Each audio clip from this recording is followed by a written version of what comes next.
Assalamualaikum warahmatullahi wabarakatuh.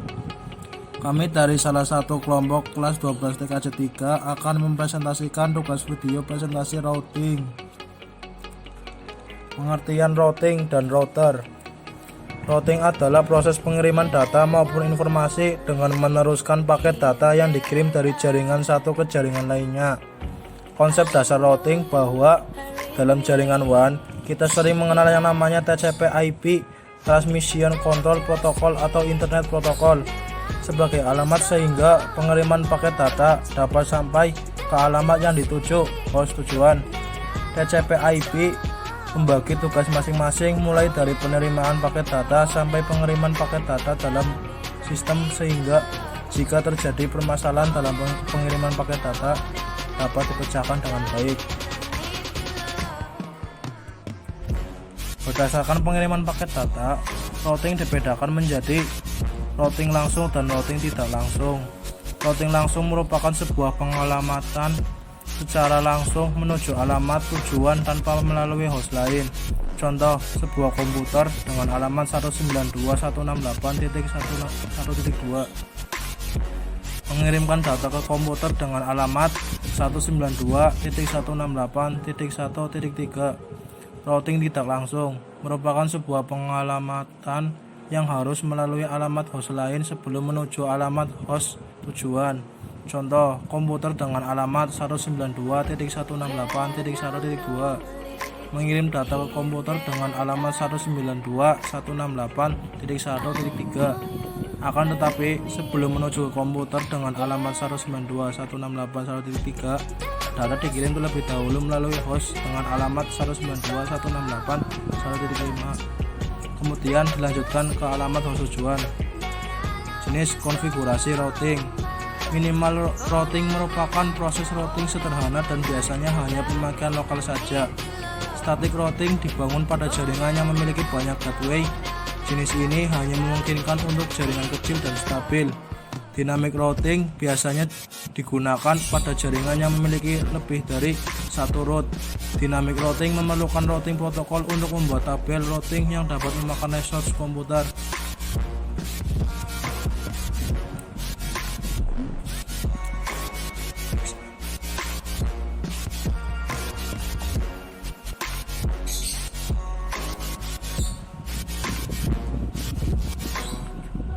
Secara umum, jenis router ada dua macam diantaranya. Router statik merupakan router yang mempunyai tabel routing statik sehingga harus disetting secara manual oleh administrator.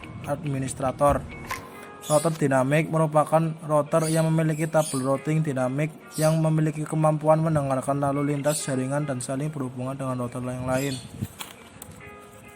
Prinsip dan cara kerja routing. Macam-macam routing protokol. Routing protokol adalah protokol yang terdapat pada routing dinamik. Dynamic routing. Routing protokol bertugas untuk menentukan jalur terbaik yang akan dilewati oleh data serta memperbarui informasi tabel routing apabila terjadi perubahan jaringan. Sebelum membahas ke masing-masing routing protokol, akan saya bahas klasifikasi dari routing protokol terlebih dahulu. Silakan lihat gambar di bawah ini. Apabila kurang jelas bisa diklik.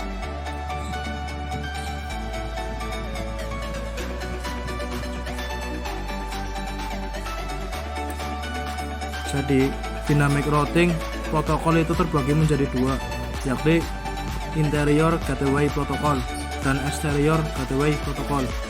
Interior gateway protocol adalah routing protokol yang digunakan pada jaringan yang terletak dalam satu AS autonomous system yang sama. Autonomous system sendiri adalah sekumpulan jaringan yang dikelola dan dikendalikan oleh otoritas administratif tunggal yang menggunakan kebijakan routing internal yang sama. Exterior gateway protocol. Jika IGP digunakan untuk menghubungkan router-router yang terletak dalam satu AS yang sama, maka EGP merupakan kebalikannya, yakni routing protokol yang digunakan untuk menghubungkan jaringan routing antar autonomous system. Routing protokol ini digunakan untuk routing keluar AS, oleh karena itu disebut exterior gateway protocol. Masing-masing routing protokol yang telah dibahas di atas. 1. RIP. Routing Information Protocol. RIP merupakan routing protokol jenis distance vector. Pemilihan jalur routing berdasarkan jarak terdekat dari router ke tujuan. Jarak dari router ke tujuan ini disebut dengan hop count, sedangkan jarak antar router disebut hop. RIP terdiri dari versi 1 dan 2. Kelebihannya mendukung VLSM dan CIDR. RIP versi 2 mudah dalam konfigurasi, tidak kompleks, mampu menonaktifkan auto summary route, mendukung mekanisme autentikasi. Kekurangan tidak mendukung VLSM dan CIDR. Memiliki batas maksimal 15 hop, tidak bisa menerima update informasi dari RIP versi 1. Proses convergence yang lambat melakukan update informasi terus menerus sehingga dapat membuat tarik menjadi padat. 2. EIGRP Enhanced Interior Gateway Routing Protocol merupakan Cisco proprietary, yakni routing protokol yang hanya terdapat pada router Cisco. Meskipun termasuk dalam distance vector routing protocol, namun EIGRP tidak menggunakan hopcount untuk melakukan pemilihan jalur routing. Kelebihannya mendukung VLSM dan CIDR, memiliki hopcount maksimal 224. Proses convergensi yang cepat, memiliki jangkauan network yang lebih luas dari RIP, mampu menonaktifkan auto summary route. Kekurangan merupakan Cisco proprietary sehingga hanya dapat menggunakan pada router Cisco. Melakukan update informasi terus-menerus menggunakan lebih banyak resource router. 3. OSPF Open Shortest Path First. OSPF merupakan link state routing protokol di mana pemilihan jalur routingnya menggunakan kondisi link. OSPF akan memberikan harga cost untuk setiap link yang ada. Cost yang memiliki nilai paling kecil akan dijadikan sebagai acuan untuk menentukan jalur routing. Kelebihannya digunakan pada jaringan berskala besar, mendukung VLSM dan CIDR, tidak memiliki batasan pada hopcount, unlimited hopcount. Merupakan open standar protokol sehingga bisa digunakan pada vendor yang berbeda. Proses convergence yang cepat, mendukung mekanisme autentikasi, hanya melakukan update ketika terjadi perubahan jaringan. Kekurangan mengkonsumsi banyak resource, membutuhkan perencana dalam mendesain dan mengimplementasikan dalam jaringan. IS Intermediate System. ISIS merupakan link state routing protokol yang termasuk dalam kategori IGP. ISIS menggunakan algoritma Dijkstra seperti OSPF untuk menentukan jalur routing. Pada ISIS juga terdapat konsep area seperti OSPF, namun area pada ISIS berbeda dengan area pada OSPF, seperti gambar di bawah ini. Kelebihannya memiliki keamanan yang lebih terhadap informasi routing update, mendukung VLSM dan CIDR, proses convergence yang cepat, scalable, hanya melakukan update ketika terjadi perubahan jaringan. Kekurangan konfigurasi lebih rumit. 5. BGP Border Gateway Protocol. BGP merupakan satu-satunya routing protokol yang berfungsi sebagai exterior gateway protocol. BGP menghubungkan router-router yang berbeda AS. BGP terletak di bagian terluar dari suatu AS. Kelebihan lebih powerful dari routing protokol yang lain karena BGP berfungsi sebagai exterior gateway protocol, mendukung VLSM dan CIDR. Kekurangan konfigurasi yang lebih kompleks.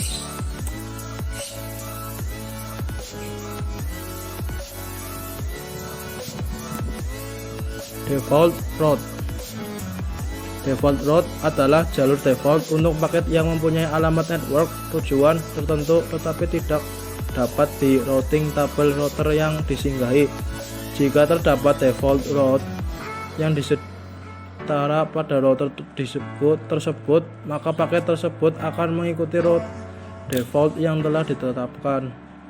Biasanya default route didefinisikan dengan alamat 0.0.0.0 atau 0. Kekurangan dan kelebihan dari default route. Kekurangannya, terdapat routing yang tidak diperlukan karena default route. Kemungkinan semua route akan menerima routing yang tidak diperlukan. Kelebihan, konfigurasi yang cukup simpel. Konfigurasi kali ini tidak menggunakan IP interface untuk menambahkan tabel routingnya. Akan tetapi menggunakan default routing yaitu 0.0.0 atau 0 seperti gambar di bawah ini. Isi IP address di setiap interface seperti yang ada di bagian sini. Ini adalah isi IP addressnya, dan juga ini kelanjutannya, dan juga ini, dan ini default route ditandai dengan S bintang. Dan lakukan pengujian juga dari PC client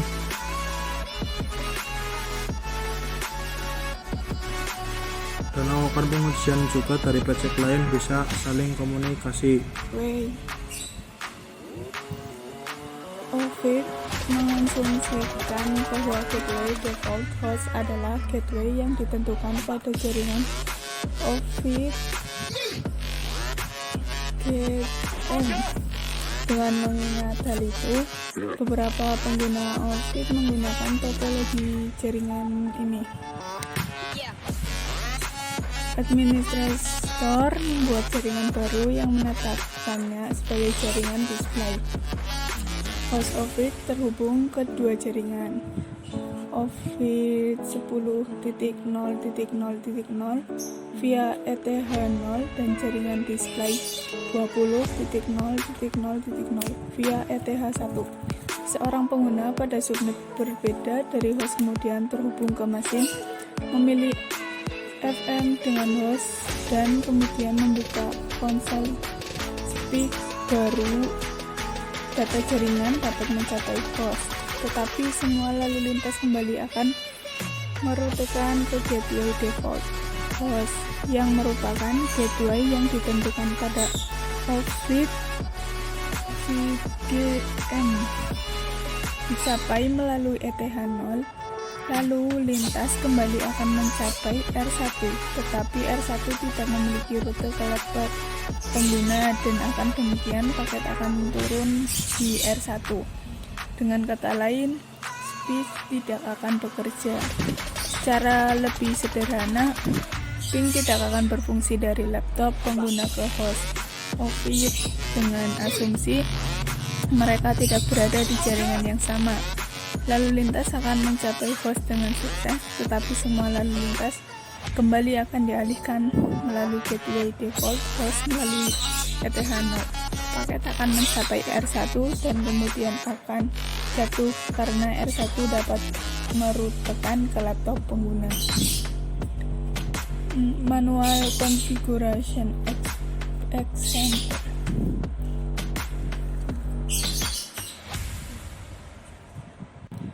Buat konfigurasinya seperti contoh berikut ya.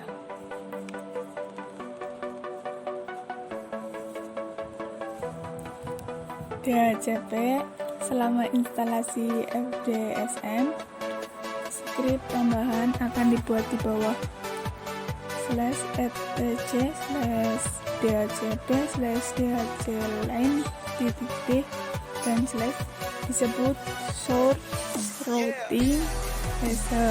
Kami akan menggunakan DHCP untuk memanggil skrip baru dari setiap kali antar muka. DHCP dinaikkan atau turun.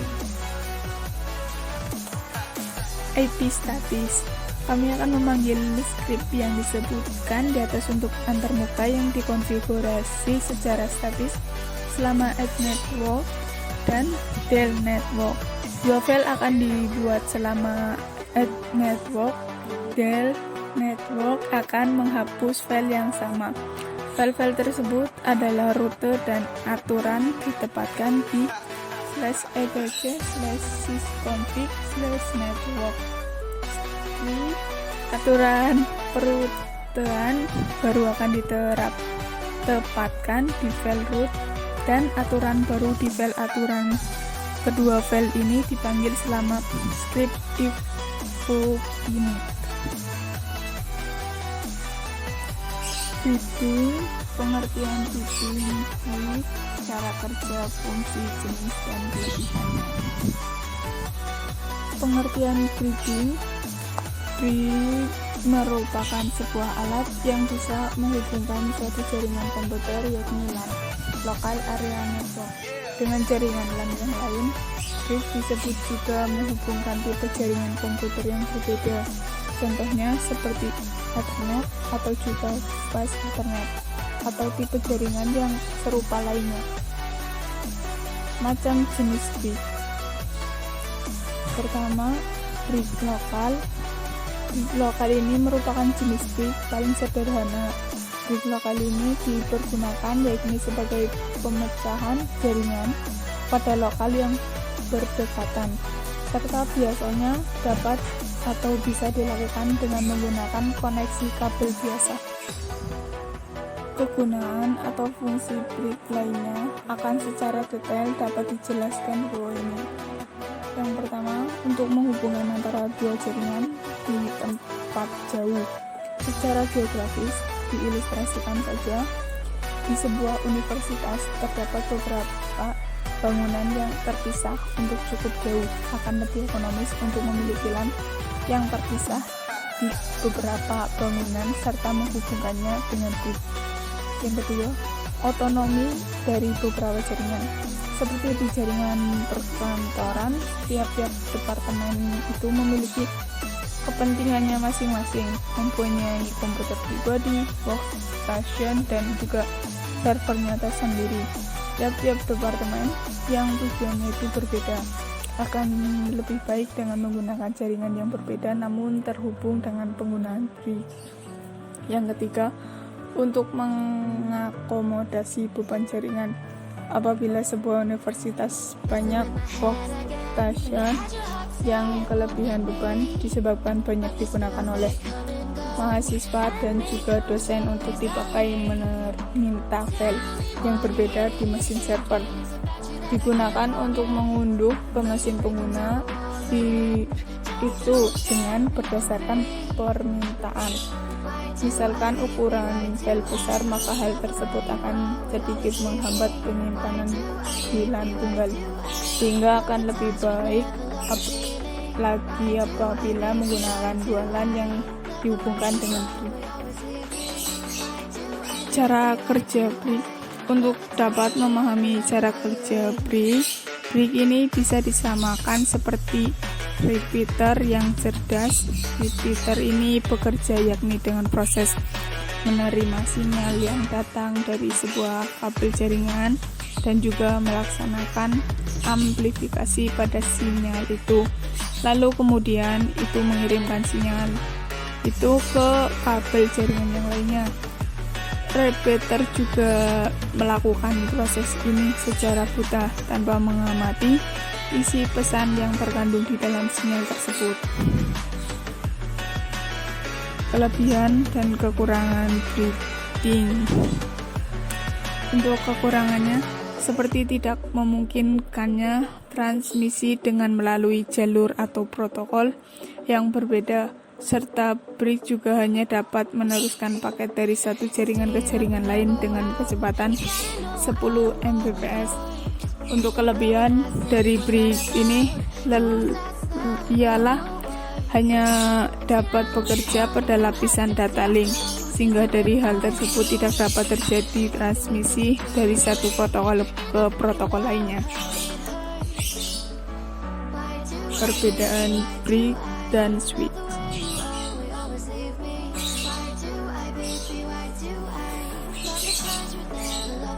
Mode switch. Pada umumnya, router board memiliki beberapa interface Ethernet.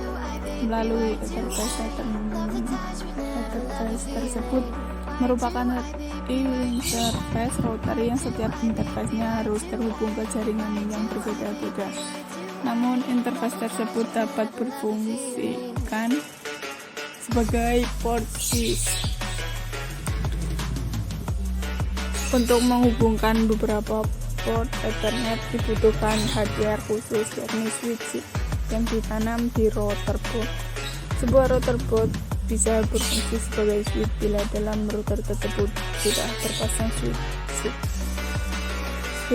Switch mampu melakukan formatting frame Ethernet secara duplex dan depending tanpa mendanai prosesor di router. Ketika lelah melakukan pengetesan untuk mengetahui penggunaan CPU load, bila menggunakan teknik switch ini, lalu bagaimana hasilnya? Berikut hasil pengetesan yang sudah dilakukan. Terlihat bahwa CPU load-nya 0%. Kenapa bisa begitu? Karena proses switching terjadi di level hardware, yakni pada switch chip yang tertanam di router board hingga tidak membebani prosesor.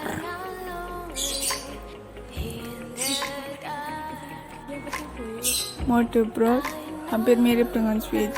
Kita bisa menggabungkan beberapa interface yang berbeda menjadi satu segmen. Dengan menggunakan teknik breeding, membuat beberapa interface olah-olah menjadi satu, artinya adalah tidak ada perbedaan segmen jaringan di dalamnya. Misal kedua interface Ethernet maka kedua interface tersebut akan menangani jaringan yang sama. Kita juga bisa melakukan breeding antara interface Ethernet dengan wireless, yang mana hal tersebut tidak bisa dilakukan dengan metode switching. Artikel dengan mengenai cara setting brick pada MikroTik dapat kita lihat di sini. Teknik brick bisa dilakukan di semua produk MikroTik, baik router board maupun PC. Dari hasil di atas, melihat bahwa dengan melewatkan trafik yang cukup tinggi, maka CPU load-nya naik menjadi 40%. Hal ini terjadi karena mode break untuk prosesnya dilakukan di CPU. Berikut hasilnya. Breeding adalah suatu teknik untuk menggabungkan beberapa interface router menjadi satu segmen jaringan. Jika menerapkan teknik breeding ini, nantinya cara kerja router bisa diibaratkan seperti switch. Agar lebih jelas, bisa lihat gambar topologi teknik breeding di bawah ini. Konfigurasi dasar pada teknik breeding sesuai dengan topologi di bawah ini. Langkah konfigurasinya adalah sebagai berikut. Jika melalui perintah text CLI, perintahnya adalah interface break add name sama dengan jembatan 1. Setelah itu kita cek menggunakan perintah interface break print.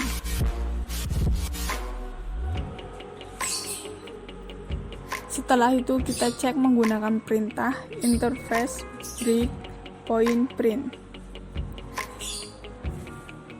Setelah itu kita cek menggunakan perintah text interface break port print. Jika melalui Winbox GUI, klik menu break, sub menu break, dan Edge, lalu buat konfigurasi seperti perintah teks di atas, lalu bisa dilihat gambar di bawah. Untuk memasukkan interface Ethernet 1 dan Ethernet 2 ke dalam interface break melalui Winbox, klik menu break, sub menu port, plus add, lalu tambahkan interface-nya. Konfigurasi pada router 2. Setelah kita membuat konfigurasi interface break, maka router MikroTik 1, sekarang kita lakukan konfigurasi yang sama pada router MikroTik 2. Sekarang kita tambahkan IP address untuk port Ethernet router 1 dan 2. Setelah itu pada PC klien router 1 dan 2.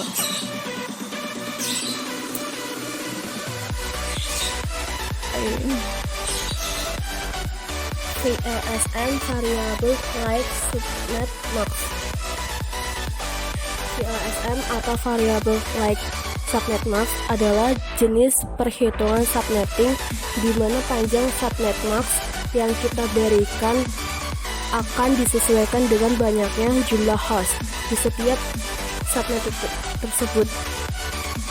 Ada dua teknik perhitungan subnetting, VLSM dan VLSM. Sebagai permulaan, ini topologi yang akan kita bahas. Ada 3 network di topologi tersebut. Workstation LAN, point-to-point WAN, server LAN. Dikatakan point-to-point WAN, tapi gedung router 2, sedang gedung router 01. 1.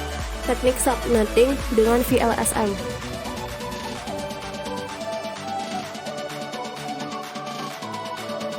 Dari IP space 192.168.10.0/24.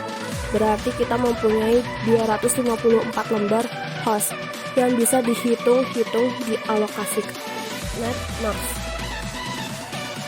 VLSM atau Variable Like Subnet Max adalah jenis perhitungan subnetting di mana panjang subnet max yang kita berikan akan disesuaikan dengan banyaknya jumlah host di setiap subnet tersebut. Ada dua teknik perhitungan subnetting, VLSM dan VLSM. Sebagai permulaan, ini topologi yang akan kita bahas. Ada 3 network di topologi tersebut. Workstation LAN, point-to-point WAN, server LAN. Dikatakan point-to-point WAN, tapi gedung router 2, sedang gedung router 01. 1. Teknik subnetting dengan VLSM.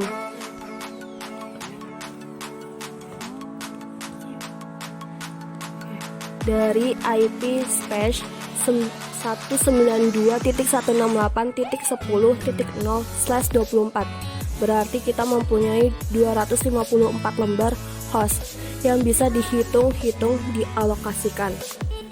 Nah, kalau VLSM, lebar setiap subnet yang kita buat nanti sama semua.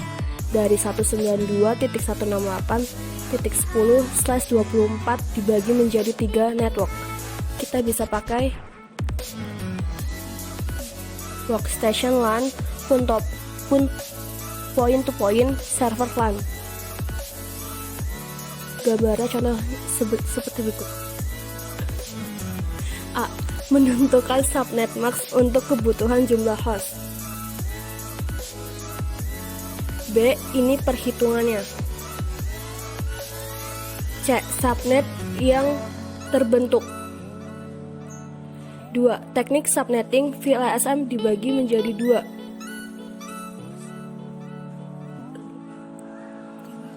Karena /24 bisa habis dengan 4 kali /26. Sedang yang kita gunakan cuma 3 blok subnet. Maka masih sisa satu lagi /26 dengan alamat network 192.168.10.192/26. 2. Keuntungan menggunakan VLSM. 1. Jaringan LAN interface A dengan kelas A address 10.0.0.0/28. 2. Punya beberapa site A, site B, site C, dan seterusnya. 3.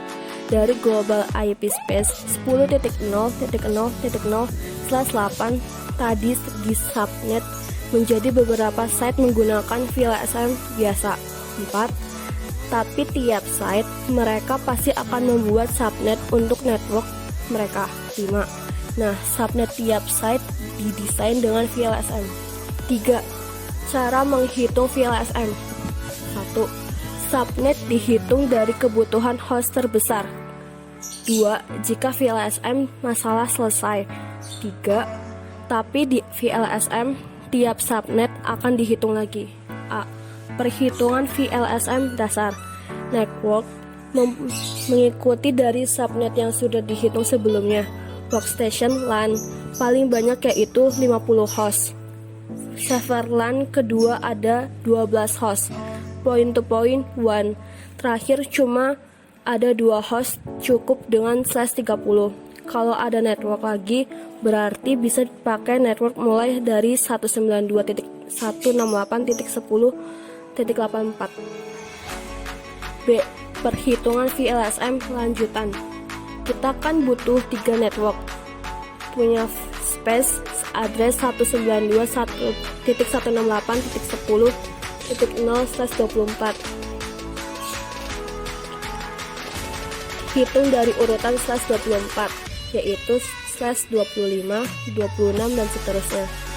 Kalau /25 kita bisa dibagi 2, kalau /26 kita bisa dibagi 4, kalau /27 kita bisa dibagi 8, dan seterusnya. Tapi LAN workstation nggak mungkin dikasih di bawah /26 karena butuh paling tidak 50 host. Maka topologi yang kita buat jadi seperti berikut. C. Pengalokasian sisa IP address. 4. Desain subnet yang efektif dengan VLSM dan VLSM. Di sana sudah dijelaskan bahwa ketika membuat subnet, bedakan network LAN dan WAN. Bisa dengan satu kelas IP asal jauh jaraknya, atau bedakan kelas IP dan address.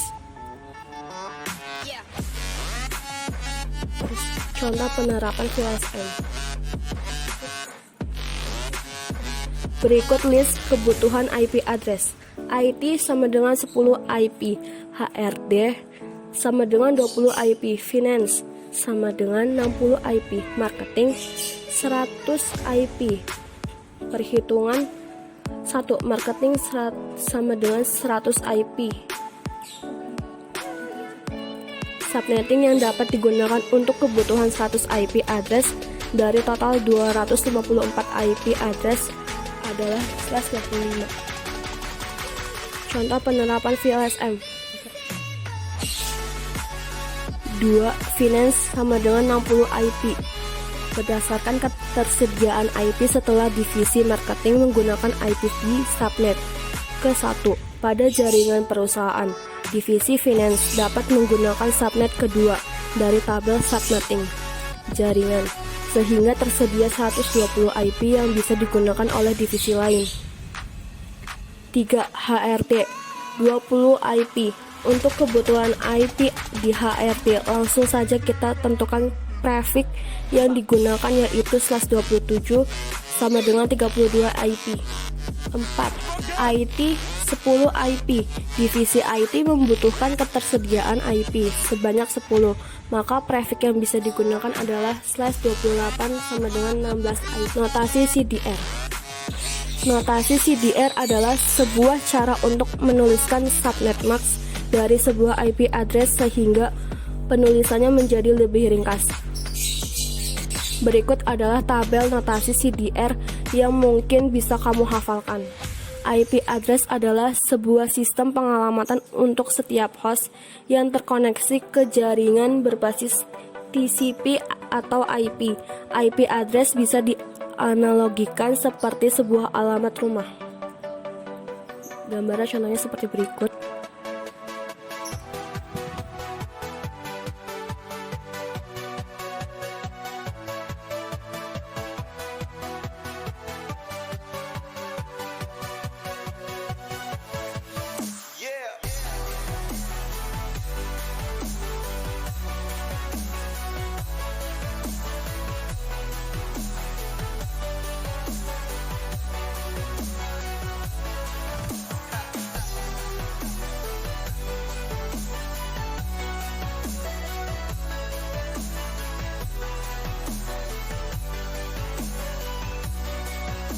Routing table.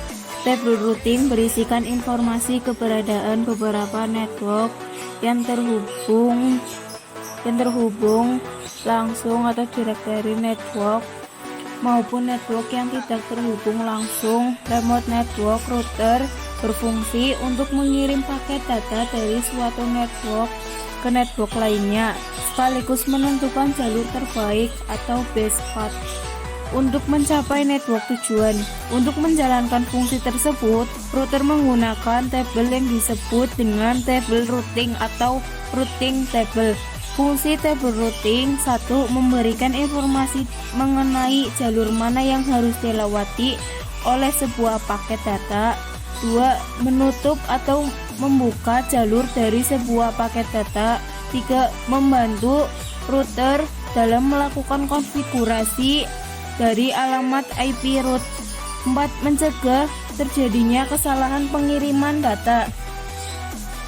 Entry dalam tabel routing. Ada 4 kategori entry dalam tabel routing, yaitu 1. Directly connected network. Entry ini akan muncul pada saat interface router diaktifkan dan dikonfigurasi IP address. 2. Static router. Entry ini diisi manual oleh administrator jaringan, sehingga jika terjadi perubahan jaringan, maka entry ini juga harus diubah secara manual. 3. Dynamic router. Entry muncul karena hasil pertukaran informasi routing dari beberapa router. Entry ini tidak diisi manual oleh administrator jaringan. 4. Default router. Entry ini digunakan untuk menentukan kemana sebuah paket data dikirimkan jika alamat tujuan dari paket tersebut tidak terdapat pada tabel routing. Link static. Untuk menggambarkan perbedaan protokol routing di stack vektor dianalogikan sebagai sebuah rambu-rambu jalan yang memandu kita dalam perjalanan menuju tujuan, di mana informasi yang tertera hanya jarak dan arah. Protokol routing distance vector sebagai rambu-rambu jalan karena router harus membuat keputusan jalur yang paling diinginkan berdasarkan sebuah jarak atau matriks sebuah jaringan. Router yang menjalankan sebuah protokol routing link static mengirim informasi tentang status linknya ke router lain dalam wilayah routing. Protokol routing link static dikenal juga sebagai protokol shortest path dan dibangun atas algoritma shortest path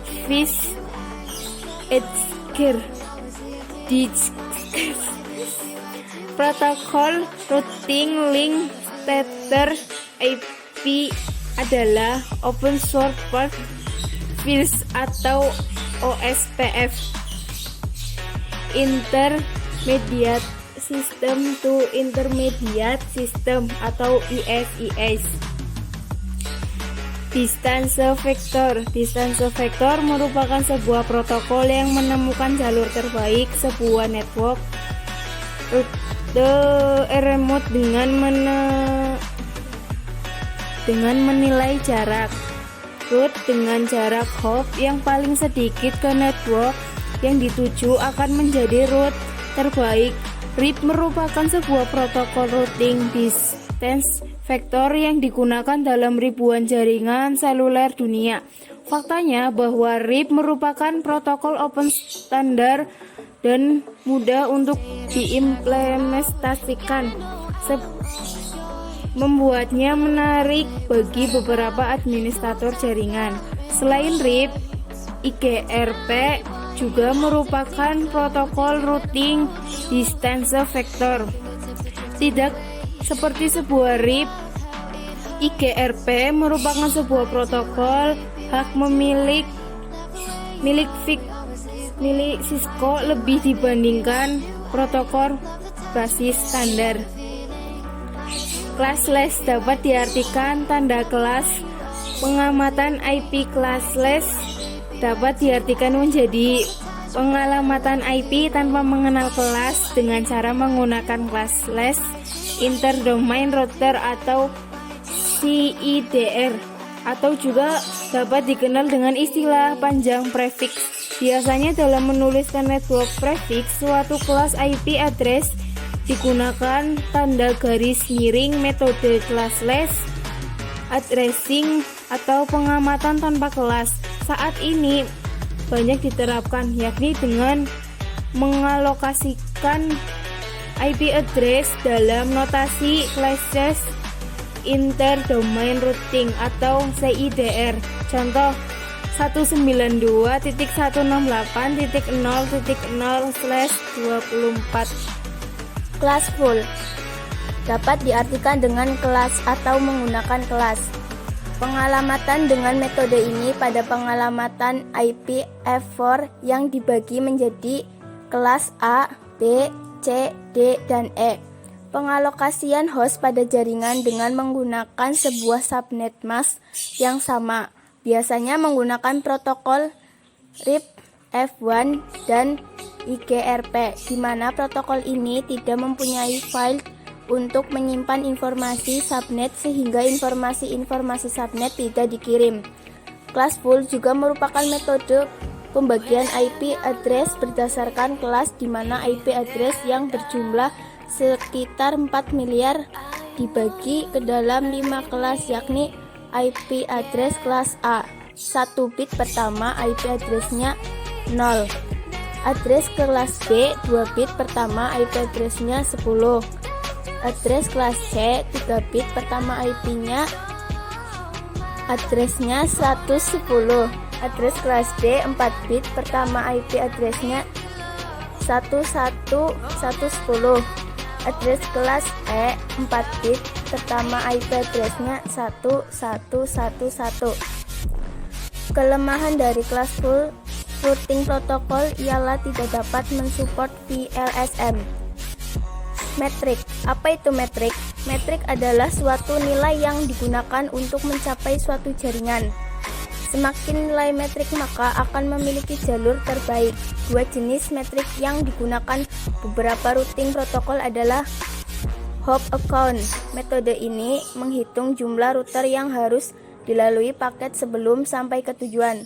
Setiap router bernilai 1 hop. Bandwidth. Menghitung akumulasi bandwidth tertinggi. Administrative distance. Administrative distance atau AD adalah fitur yang dimiliki oleh router yang untuk memiliki jalur terbaik ketika terdapat 2 atau lebih jalur menuju tujuan yang sama dari 2 routing protokol yang berbeda. Administrative distance menyatakan reliability dari sebuah routing protokol. Tiap routing protokol diprioritaskan terhadap yang lain dengan bantuan besaran atau nilai administrative distance. Root source default distance values connect interface static root 1NH interior gateway routing protocol atau EIGRP summary root 5 external border gateway protocol atau BGP 20 internal EIGRP 90 IIGRP 100 OSPF 1110 intermediate system to intermediate system atau ISIS 115 routing information protocol atau RIP 120 exterior gateway protocol atau EGP 140 on demand routing OEDR 160 external EIGRP 70 internal BGP 200 UNAW 225. Load balancing. Load balancing adalah teknik untuk mendistribusikan beban trafik pada 2 atau lebih jalur koneksi secara seimbang. Agar trafik dapat berjalan optimal, memaksimalkan throughput, memperkecil waktu tanggap, dan menghindari overload pada salah satu jalur koneksi. Load balancing digunakan pada saat sebuah server telah memiliki jumlah user yang telah melebihi maksimal kapasitasnya. Load balancing juga mendistribusikan beban kerja secara merata di 2 atau lebih komputer. link jaringan, CPU, hard drive, atau sumber daya lainnya untuk mendapatkan pemanfaatan sumber daya yang optimal. Bagaimana cara kerjanya? Memahami pentingnya server load balancing IP cold host. Adapun yang perlu dipahami kembali dari pentingnya menggunakan load balancing untuk website atau aplikasi berbasis web lainnya, diantaranya waktu respon adalah manfaat terbesar untuk meningkatkan kecepatan akses website dibuka. Dengan 2 atau lebih server yang saling berbagi beban lalu lintas web, masing-masing akan berjalan lebih cepat karena beban tidak berada pada satu server saja. Ini berarti ada lebih banyak sumber daya untuk memenuhi permintaan halaman website. Dengan load balancing akan mewarisi sedikit redundansi. Sebagai contoh, jika website kita berjalan seimbang di 3 server dan salah satu server bermasalah, maka 2 server dapat terus berjalan dan pengunjung website kita akan menyadari downtime apapun.